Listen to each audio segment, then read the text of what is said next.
বোর্ডকে এইভাবে না বললেও এখন বোর্ডের প্রতি আমার স্পষ্ট নির্দেশনা থাকবে যে সাকিব আল হাসান কখনোই বাংলাদেশের টিমে আর খেলতে পারবেন না।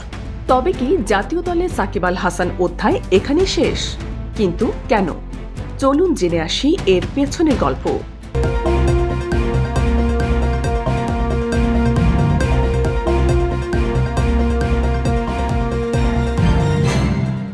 বাংলাদেশ ক্রিকেটের সবচেয়ে বড় নক্ষত্র, কোটি ভক্তের হৃদয়ের প্রিয় নাম সাকিব আল হাসান।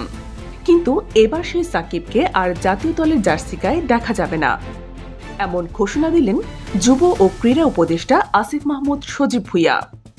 দীর্ঘ এক যুগেরও বেশি সময় ধরে ব্যাটে বলে বাংলাদেশকে জয় এনে দিয়েছেন সাকিব, তৈরি করেছেন রেকর্ডের পর রেকর্ড।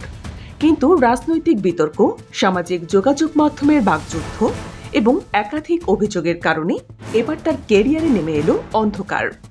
এক বেসরকারি টেলিভিশনে দেওয়া সাক্ষাৎকারে ক্রীড়া উপদেষ্টা স্পষ্ট জানিয়ে দিলেন, বাংলাদেশের পতাকা বহনের যোগ্যতা তিনি হারিয়েছেন। ঘটনার সূত্রপাত হয় সাবেক প্রধানমন্ত্রী শেখ হাসিনার জন্মদিনে শুভেচ্ছা পোস্টকে ঘিরে। এরপর শুরু হয় পাল্টাপাল্টি ইঙ্গিতপূর্ণ পোস্ট।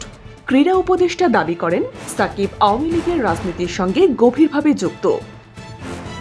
আর সাকিবের বক্তব্য, রাজনীতিতে আসা কেবল মাগুরার মানুষের সেবার জন্য।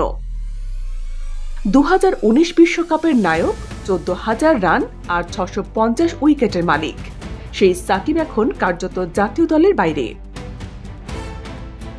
হত্যা মামলা, দুর্নীতির অভিযোগ আর রাজনৈতিক সমীকরণ মিলিয়ে তিনি হয়তো আর কখনো ফিরতে পারবেন না বাংলাদেশের হয়ে মাঠে।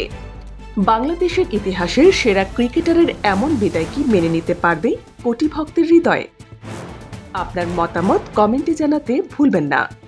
আপডেট পেতে সাবস্ক্রাইব করুন আমাদের চ্যানেল ওয়ান এডিশন, দিন বদলের খবর।